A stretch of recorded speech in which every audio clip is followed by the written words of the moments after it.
the system.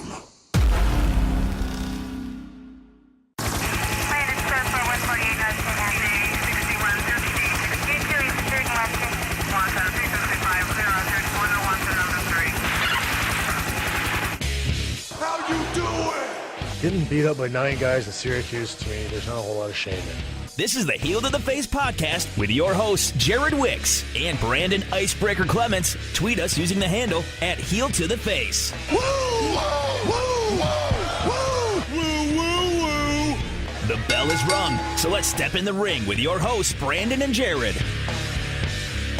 This is the Heel to the Face podcast for another week. We're joined as always with Brandon Icebreaker Clements. You can find him on Twitter at Icebreaker21. Myself, Jared Wicks. You can find me on Twitter at Jared Wicks. And most importantly, follow the program at Heel to the Face. That's the most important Twitter account that you can follow. That's where we have our tweets of the week, our Twitter question of the week, and we obviously upload the link to this show. So without further ado, let's get this week's edition of the show underway.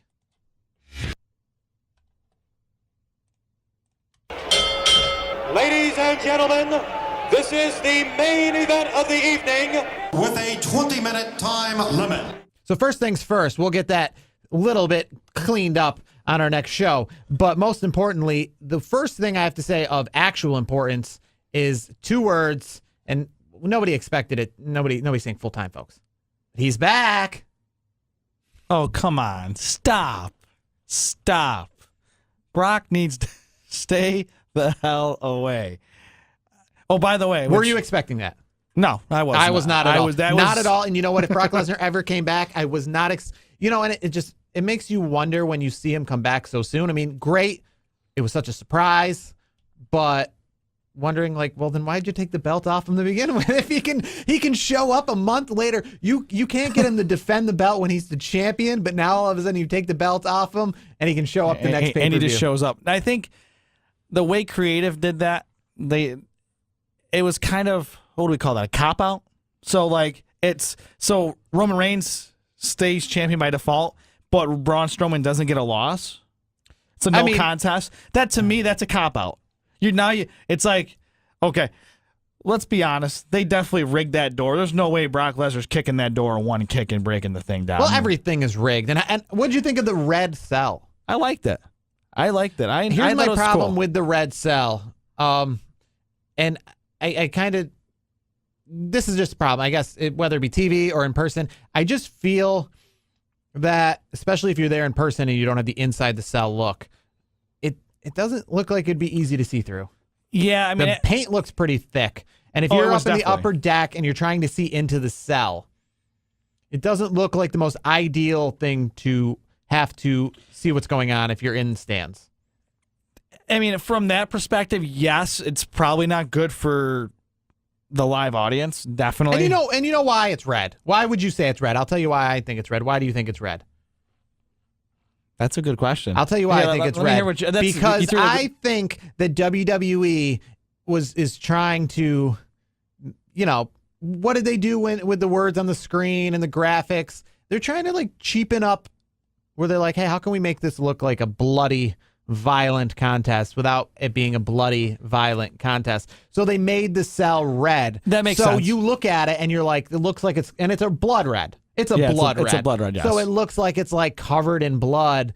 And it's a way to make it so subliminally when you're watching these matches, when you're watching Randy Orton versus Jeff Hardy, or you're watching the main event inside Hell in a Cell, subliminally inside you feel that was a little more violent and it was a little more of carnage like Hell in a Cell in the past because you see all the red on your screen. When you see violence and you see red, I can see that. Kind of blend the two together. I buy that. I mean, you threw a good curveball at me. I had to think about it. I'm like, yeah, I'll let you answer that. It was just first. Subliminal because I noticed when I was watching it, I was like, are these more violent? And I was like, no, it's the cell being red.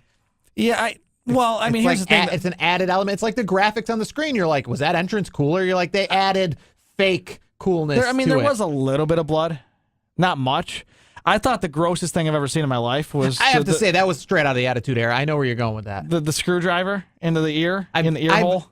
WWE, I will give you some credit. I don't know how they managed to do something that, I mean, when I was watching that, I said, this is not just harkens back to the Attitude Era. This might be too much even for the Attitude Era. This was a lot. This was like something ECW from back in the day. that it was like original ECW. Yeah, it was awesome. So it was like quite. I didn't know whether I liked it or I didn't like it because I liked it that WWE was pushing the envelope. Obviously, it was very gross, but I liked them. Like WWE doing something I've never seen before and doing it in this day and age. Crazy. It was, but awful. It was. Yeah, it was. Yeah, I was gonna say my thoughts exactly. It was like looking at it. It was not nice to look at. It wasn't pleasant. But I have to give WWE, a little applause because that brings you back, Attitude Era, even back further to the ECW days. That was awesome. If you're not getting blood, that's not bad. And here's the thing. That doesn't, Jeff Hardy is one of those people where you can do it to. Not all wrestlers have those gauges like that in their ears. So, like Randy Orton obviously doesn't have gauges in his ear like that. Well, so, yeah. I mean, it's a person by person basis. That's what I was thinking. Mick Foley, you want to do to other people. Well, here's what, as soon as Randy Orton went to the toolbox, and I saw him grab that out, I'm like, I know what he's doing. He's going after the dang ear hole. That's what he's doing. He's going right for that little ear hole. I'm like, I know he's doing it, a little gauge. And I tell you what, they look painful. I was sitting there thinking, we're looking at it. I can see a shot of it on the screen in front of me right now. Oof. I don't really know the pain that actually comes from that. I'm not somebody who has that piercing. I'll have to ask somebody that does. So I don't know if, I don't know if that is painful. I know it looks painful, but I don't know if it is because of the fact that, is it so if dead and so. Yeah, maybe it's numb. Yeah. So, but if it indeed is numb, because you think he sold it pretty well. I mean, look at the fact that they put their earrings in every day. People who have gauged ears, they put their earrings in every day and they're not in pain. I mean, just the idea of them having their earrings like that. And here's the makes thing. me look like they're walking around in pain, but they're not. And, and for folks like Jeff Hardy and other folks that have those large, like not like the small like holes for the gauges, like the really large ones. Those, if you need, you have to have surgery to get those corrected. Like that surgery, you have to do I don't know if it's like a skin graft or what.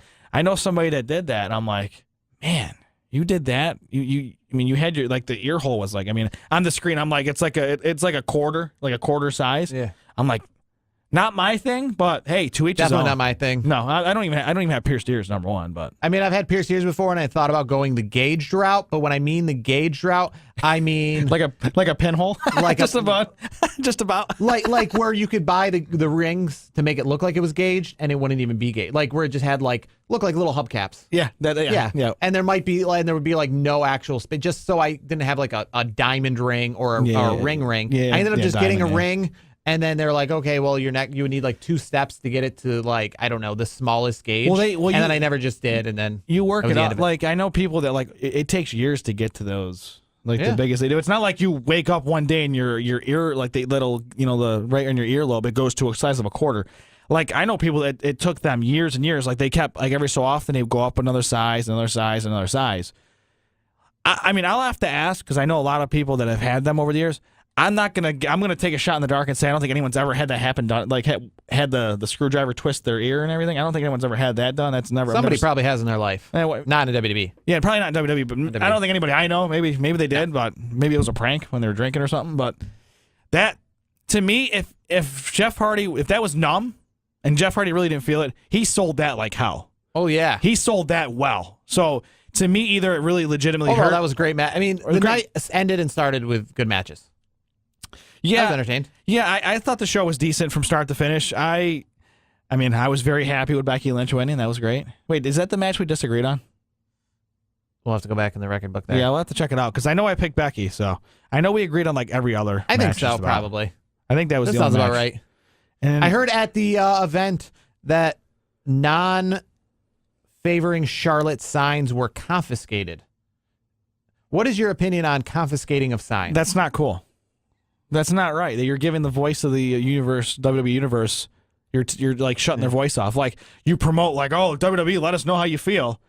But oh no, if it's somebody we really like, let's we're gonna have to take those signs. I understand if I understand this is going out on television and there's vulgarities involved. You don't want somebody in the front row having the N-word going across 12 people or something like that for the whole place or something to see. Perverse like a giant, I don't know, a giant penis or something like that. Because people do things like if that. It was all in, it would be part of the show. Yeah, that's where I was gonna go. See, yeah. I'm just stuff like that. No, but if it's like Charlotte sucks, like who gives a shit? I mean, Roman Reigns. You know how many posters they don't do it to Roman Reigns, and Roman Reigns is supposed to be the the golden boy, so to speak. And I see, how many signs I see out there that say Roman sucks. This isn't new though. I remember when I was a kid hearing stories of signs being confiscated. I mean, we're talking in the 90s. I would hear on the wrestling hotline I would call once a week. They would talk about signs being confiscated for or against people. You called the wrestling hotline back in the day? Where else would you get your wrestling news? There was before the internet. Before Heel to the Face? Before Heel to the Face. Yes. Before all these great websites we go to. Before I used to get the magazines, man.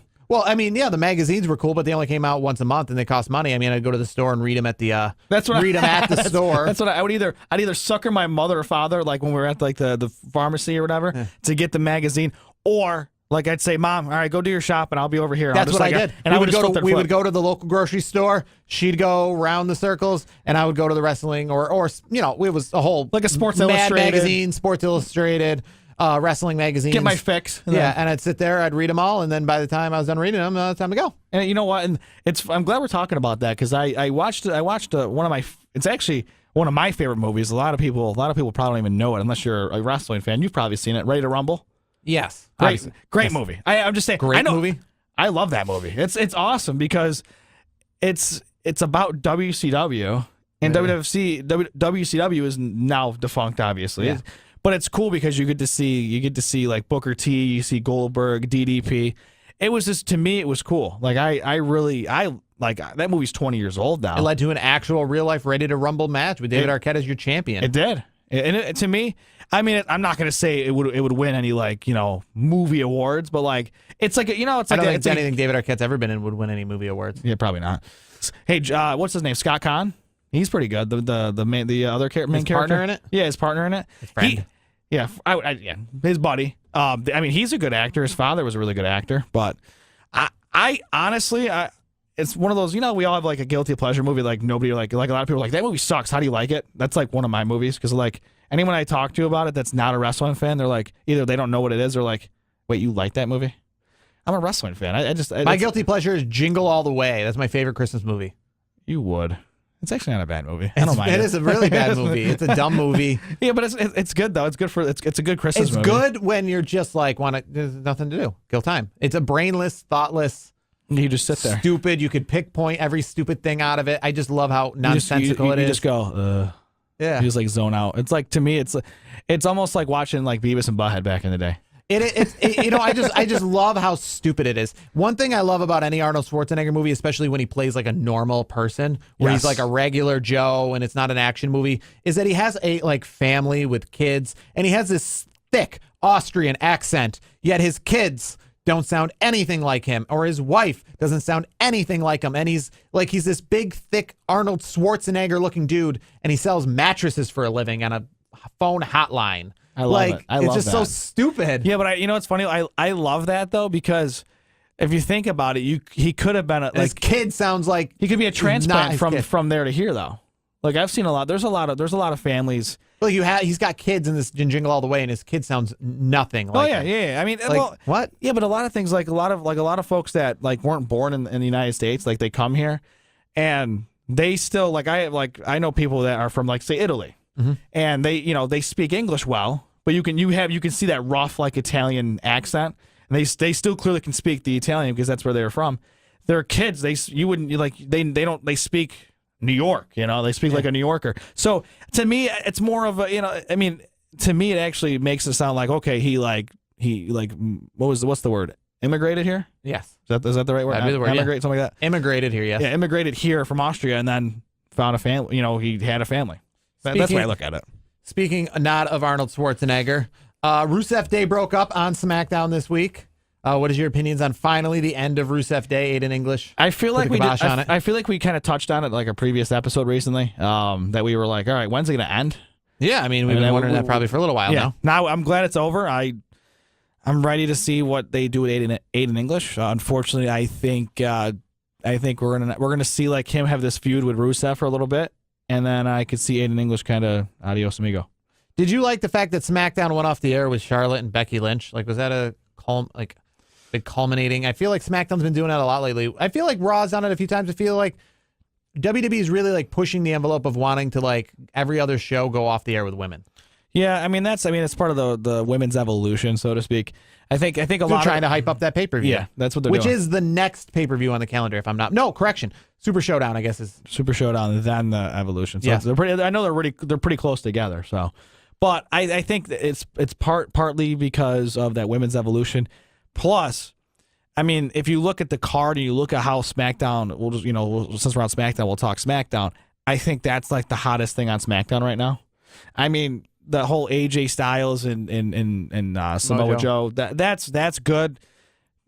But it's like, okay, like you saw it up front. Yeah, all right. that was a good match at Hell in a Cell. It was a good match. But like you already heard though, the whole like he tapped him, but he got he tapped AJ and AJ pinned him. Like that whole I mean, that's great creative, by the way. That was great, well done.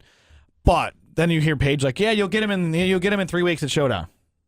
So it's like to me, I'm like, all right, and then they didn't do anything. They throw him in with CN. Don't want to bring up Greatest Royal Rumble again, but it just we're going there. We're gonna go there. Well, we're bringing it up to just show you again how this would have been much better. I appreciate what is going on with these upcoming overseas events in Australia and now Crown Jewel, much better. Great name, by the way. Yeah, I like that. I like, and it's not destroying another event. It's its own little. It's its own little entity. Yeah, it's and it's got time to be built.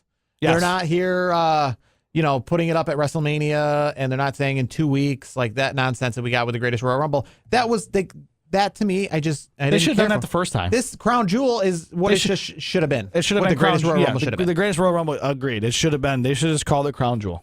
Yeah, and guess what? We wouldn't put have some the good issues. matches on it, and maybe put it in the middle of May instead of like what was. I guess I understand there's schematics that they probably were up against a gun and with money. They're and going nonsense. back there already though.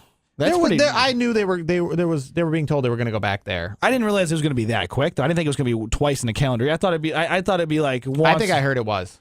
I was thinking like every maybe 2 years, but I guess I was wrong. But these are cool. The Super Showdown event and the Crown Jewel event. They seem to be growing more organically. They're getting matches with time to build. They're not being pushed, too crazy. Each of them have they're not going one over the other. Like Super Showdown, for example, the title's not on the line, so it's not like some nonsense where the title's on the line and then they're going to rematch regardless, like in 2 weeks. Mm-hmm. Like they're their own matches, their own events. The matches that are going on at Super Showdown, are like the one that's announced, the championship match for Crown Jewel. It doesn't really have any sort of like up in the air depending on what happens at an event before it. True. Nothing going on at Super Showdown, it seems too forced. I mean, even like Triple H versus The Undertaker is a much more marquee match than John Cena versus Triple H was.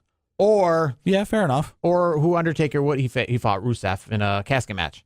Those were less marquee matches, but they seemed more forced. I would rather see Triple H versus The Undertaker at Super Showdown this way, than seeing John Cena versus Triple H, because John Cena versus Triple H, while not as big of a match, I would have felt the other way around. I'd felt like you're ruining such a good match, but they're doing it good. I think they're giving it a story. Yeah, I mean they're building it like it's like every John other Cena week. Triple H, I felt like that was too good of a match to just have nothing behind it. They just threw it in. Yeah. Like I like what they're doing. Like it's like every other week. It's like Undertaker, Triple H, somebody for Triple H, Undertaker. It was like the way they're doing it. Like I like the way they're doing it. I think it's going to be okay of a match. I don't think it's going to be a barn burner by any means. I mean, Undertaker can't really go anymore, and we've talked about that. We've talked about this, for the last year and a half we've had the show. That's just how I think Undertaker should just hang it up by now. But if WWE is going to keep paying him the big bucks for a few appearances, I mean, can you blame the guy? I don't. I think Triple H will be fine. I think Triple H is going to have to carry this match. I think Triple H can carry this match at almost 40 years old, because Triple H is a genetic freak. I mean, the guy almost 50 years old, and he can still go probably better than some guys have half his age. So one thing that they're not mentioning quickly is that if you haven't caught on, the event will start at 4 a.m. Eastern time. I don't know if they haven't been advertising that. I must just be forgetting. It must just be something that just, whoops, we forget to tell you. We're hyping up Triple H versus Undertaker that you're going to watch and you can't wait. We're just forgetting to tell you it's going to be 4 a.m. Eastern time. Oh, yeah, the showdown? Yeah. They're forgetting to tell you that because they're realizing that that's not really a great selling point. Yeah, and I'm not going to watch it at 4 a.m. Yeah, I will. I mean, this will be a future question of the week of who is going to be watching it live. I mean, there will be some With the diehards. here's why you don't have to watch it live. If it was during the day, it's a little different because you would be on Twitter, you'd be getting the results, you'd be ruining it. So you'd go out of your way to watch it. Something that's on at 4 a.m., if you wait until you wake up on Saturday morning at 9 a.m. after it's over with, Yes, that's the same as watching it live because you don't know what happened. Yeah, then you just watch it. Yeah. And the thing I like about that part of it too, like you watch it You don't- afterwards. I'm not- You can skip I'm not through the crap. I'm not going to be avoiding Twitter, for example, to not know what happened because I'm not going to be on Twitter at 4 a.m. I'm going to be sleeping. So Yes. I'm not going to be at 4 Yes. a.m. like wondering what's going on. It's not I'll going to be watch eating me up. it. Like the I'll- greatest Royal Rumble was on at noon. So if you weren't watching it live, you're like, I wonder what's going on. This, you're not wondering what's going on. You're too busy. You're sleeping. So when you wake up, it's too late. It's over and you can watch it and it's the same You as can live. watch it at like 8, 9 o'clock, and then Yeah, you're and good. either way, I mean, the world, no one's going to be like sharing their Super Showdown memories until like into the afternoon, until noon or 1. Yeah, You know what I mean? So if you watch it, let's say you're finished watching it by noon, that's the same thing. I mean, you're not, yeah. You know what I mean? Either way, you went to bed Friday night at whatever time you went to bed Friday night, and by noon on Saturday, you already saw it. You already watched it, yeah. And it's within the 12-hour time of it happening. Because what I would do in that case, since it's 4 a.m., I would just, go to bed like I normally do the night before, and then I don't even look at my phone in the morning. Honestly, I just, Yeah. I don't really, unless it's something important. Nothing happens at 4 a.m. Yeah, nothing happens. So what I'll do is I'll probably watch it in bed. I'll just flip it out when I wake up and watch. And the nice thing is after it's like done airing, like the original production of it, you can go back and like watch it like a DVR and just fast forward through the crap you don't want to watch anyways. So it actually cuts your time down a little bit. Yeah. But the thing I tell you from the WWE Network, and I've had this experience, we've talked about it before, if you try to watch it, like say it's on at 4 and it's 6, you get up at 6:30, I would recommend waiting. Yeah. Because then you're going to try to watch and it's going to go right in the middle of the show. Yeah. I learned that last time with the Greatest Royal Rumble. I was like, this sucks. I'm like, no, I'm good. I'll just watch it. Just wait till it's fully over because Yes. it's hard to start it from the beginning. And even if you start it from the beginning, it's going to start it wherever it is and might ruin something for you to then have to go back to the beginning. Yes. And then sometimes it gets screwed up where you can't fast forward it because you're in the middle of the show, so it doesn't It sucks. let you do the DVR functions until that's- it's over. That's why. Just wait till it's done or watch it live. I mean, like NXT, that's how I do it. I usually watch it live. All right, so that's going to do it for our main segment this week of the show, breaking down the Royal Rumble, Raw, and SmackDown to our greatest extent and most. But we broke down not Raw and SmackDown as much as Ready to Rumble, which was more important in time reading wrestling magazines back absolutely. in the late 90s. We were kind of going back in time a little bit, back to the 90s, So if you don't follow us on YouTube or subscribe to us, do that now. Follow us on Twitter at Heel to the Face. Brandon Icebreaker Clements, myself, Jared Wicks on Twitter. Follow us there. Make sure to be looking out for all our videos, including our SmackDown, social media SmackDown, that is, of the week.